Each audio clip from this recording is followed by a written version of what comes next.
ಇನ್ನು ಇದೆಲ್ಲದರ ಜೊತೆಗೆ ಮನೆ ಊಟದ ಬಗ್ಗೆ ಏನು ನಡೀತಾ ಇದೆ, ಮನೆ ಊಟದ ಬಗ್ಗೆ ಇವತ್ತು ತೀರ್ಪು ಬರುವಂಥ ಸಾಧ್ಯತೆಗಳಿದೆ. ಯಾಕಂದರೆ ಇವತ್ತು ಅರ್ಜಿಯ ವಿಚಾರಣೆ ಆಗುತ್ತೆ. ಇವತ್ತು ಮನೆಯ ಊಟ ಸಿಗುತ್ತಾ? ಹಾಗಾದರೆ ನ್ಯಾಯಾಲಯದ ತೀರ್ಪು ಏನು ಹೇಳ್ಬೋದು? ನ್ಯಾಯಮೂರ್ತಿ ಹೇಮಂತ್ ಚಂದನ್ ಗೌಡರ್ ಏಕಸದಸ್ಯ ಪೀಠದಲ್ಲಿ ಇವತ್ತು ವಿಚಾರಣೆ ಆಗುತ್ತೆ. ದರ್ಶನ್ ಮನೆಯೂಟದ ಭವಿಷ್ಯ ಇವತ್ತು ತೀರ್ಮಾನ ಆಗುತ್ತೆ. ಮನೆಯೂಟ ಬೇಕು ಅಂತ ಕೋರಿದ್ದಂಥ ಅರ್ಜಿ ಇದು. 24ನೇ ACMM ಕೋರ್ಟ್ ಅರ್ಜಿನ ವಜಾಗೊಳಿಸಿತ್ತು. ಜೈಲು ನಿಯಮಾವಳಿ 728ರಲ್ಲಿ ಮನೆ ಊಟಕ್ಕೆ ಅವಕಾಶ ಇಲ್ಲ. ಜೈಲು ಊಟ ಅಷ್ಟು ಕಳಪೆಯಾಗೇನಿರಲ್ಲ. ನೀವು ಸಲ್ಲಿಸಿರುವಂಥ ಅರ್ಜಿಗೂ ವೈದ್ಯಾಧಿಕಾರಿಗಳು ಹೇಳಿರುವಂಥ ವಿವರಕ್ಕೂ ಬಹಳ ವ್ಯತ್ಯಾಸಗಳಿವೆ. ಹಾಗಾಗಿ ಮನೆಯಿಂದ ಊಟ ಗೀಟ ವ್ಯವಸ್ಥೆ ಮಾಡಿಕೊಡೋಕ್ಕೆ ಆಗಲ್ಲ. ತುಂಬ ಸ್ಪಷ್ಟವಾಗಿ ಕೋರ್ಟ್ ಹೇಳಿಬಿಟ್ಟಿತ್ತು. ವಿಚಾರಣಾ ಕೋರ್ಟ್ ಅದನ್ನು ನಿರ್ಧರಿಸುವಂಥದ್ದು ಸೂಕ್ತ ಅನ್ನುವಂಥ ಮಾತನ್ನು ಹೈಕೋರ್ಟ್ ಹೇಳಿತ್ತು. ಇವತ್ತು ಮತ್ತೆ ಅದರ ಅರ್ಜಿಯ ವಿಚಾರಣೆ ಬರುತ್ತೆ. ನ್ಯಾಯಮೂರ್ತಿ ಹೇಮಂತ್ ಚಂದನ್ ಗೌಡರ್ ಏಕಸದಸ್ಯ ಪೀಠದಲ್ಲಿ ವಿಚಾರಣೆ ಆಗುತ್ತೆ. ಇವತ್ತು ಯಾವ ತೀರ್ಮಾನ ಬರುತ್ತೆ ನೋಡಬೇಕು.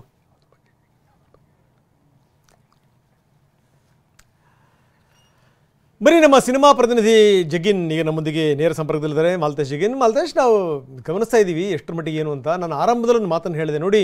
ಈಗ ಕುಟುಂಬ ಅಂದ್ರೆ ಏನು ಅಂದರೆ, ಗಂಡ ಹೆಂಡತಿ ಅಂದ್ರೆ ಏನು ಅಂದರೆ, ಅವರ ಅವಿನಾಭಾವ ಸಂಬಂಧಗಳು ಯಾವ ರೀತಿ ಅಂತಂದರೆ, ಒಬ್ಬರು ಕಷ್ಟದಲ್ಲಿದ್ದಂಥ ಸಂದರ್ಭದಲ್ಲಿ ಇನ್ನೊಬ್ಬರು ಸ್ಪಂದಿಸಬೇಕು. ಅದೇ ನಿಜವಾದಂಥ ಕುಟುಂಬ, ಅದೇ ನಿಜವಾದಂಥ ಪ್ರೀತಿ. ಈಗ ನಾನು ಹೇಳ್ತಾ ಇದ್ದೆ, ಆಸ್ಪತ್ರೆ ಸೇರಿದಂಥ ಸಂದರ್ಭದಲ್ಲಿ ಪಾಪ ಈ ಹೆಣ್ಮಕ್ಳು ಹೊರಗಡೆ ನಿಂತ್ಕೊಂಡು ಕಾಯ್ತಾ ಇರ್ತಾರೆ ಕೂತ್ಕೊಂಡು, ದೇವರೇ ಕಾಪಾಡಬೇಕು ಅವ್ರನ್ನ, ಊಟ ಇಲ್ಲ ನಿದ್ರೆ ಇಲ್ಲ ಅಂಥ ಸ್ಥಿತಿ. ಅದೇ ರೀತಿ ಗಂಡ ಏನಾದರೂ ಸಂಕಟದಲ್ಲಿದ್ದಾರೆ ಅನ್ನುವಂಥ ಸಂದರ್ಭದಲ್ಲೂ ಕೂಡ ಅಷ್ಟೇನೆ ದೇವರು ದಿಂಡ್ರು ಸುತ್ತಾಡ್ತಿರ್ತಾರೆ. ಹಾಗೇನೆ ಅದೇ ಕೆಲಸವನ್ನು ಈಗ ವಿಜಯಲಕ್ಷ್ಮಿ ಕೂಡ ಮಾಡ್ತಾ ಇದ್ದಾರೆ. ವಿಜಯಲಕ್ಷ್ಮಿ ಆ ಪೂಜೆ ಪುನಸ್ಕಾರ ಮಾಡಿದಂಥ ಪ್ರಸಾದವನ್ನು ಕೊಡಲಿಕ್ಕೆ ದರ್ಶನ್ ಅವರ ಹತ್ತಿರ ಬಂದಿದ್ದಾರೆ. ನಂಬರ್ 1. ನಂಬರ್ 2, ಇವತ್ತು ಮನೆ ಊಟದ ಅರ್ಜಿಯ ವಿಚಾರಣೆ ಕೂಡ ನಡೀತಾ ಇದೆ. ಒಟ್ಟು ಓವರಾಲ್ ಏನೇನು ವಿವರಗಳಿದೆ ಜಗಿನ್? ರಂಗನಾಥ್, ಖಂಡಿತ ನೀವು ಹೇಳಿದ ಹಾಗೆ ಅಂತಂದ್ರೆ ದರ್ಶನ್ ಅವರು ಜೈಲು ಸೇರಿದಾಗಿಂದ ಕೂಡ ಪತ್ನಿ ವಿಜಯಲಕ್ಷ್ಮಿ ಹಾಗೆ ಅವರ ಸಹೋದರ ದಿನಕರ್ ಏನಂತಂದ್ರೆ ಭೇಟಿ ಕೊಡ್ತಾ ಇರ್ತಕ್ಕಂಥದ್ದು. ಅದರಲ್ಲಿ ಪ್ರಮುಖವಾಗಿ ಏನಂತಂದ್ರೆ ವಿಜಯಲಕ್ಷ್ಮಿ ಅವರು ಇತ್ತೀಚೆಗಷ್ಟೇ ಕೊಲ್ಲೂರು ಮೂಕಾಂಬಿಕೆ ದೇವಸ್ಥಾನಕ್ಕೆ ತೆರಳಿ ಚಂಡಿಕಾ ಹೋಮವನ್ನ ಮಾಡಿರ್ತಕ್ಕಂಥದ್ದು. ಅದರ ಪ್ರಸಾದವನ್ನು ಕೂಡ ಇವತ್ತು ತೆಗೆದುಕೊಂಡು ಬಂದು ದರ್ಶನ್ ಅವರಿಗೆ ಕೊಡ್ತಾ ಇದ್ದಾರೆ ಅನ್ನೋಂಥ ಮಾಹಿತಿ ಒಂದು ಕಡೆ ಆದ್ರೆ, ದರ್ಶನ್ ಅವರು ಸಹಜವಾಗಿ ಚಾಮುಂಡೇಶ್ವರಿಯ ಭಕ್ತರಾಗಿದ್ದಂಥದ್ದು. ಸೊ ಹಾಗಾಗಿ ದಿನಕರ್ ಕೂಡ ಚಾಮುಂಡೇಶ್ವರಿ ದೇವಿಯ ದರ್ಶನವನ್ನ ಪಡೆದಿದ್ರು.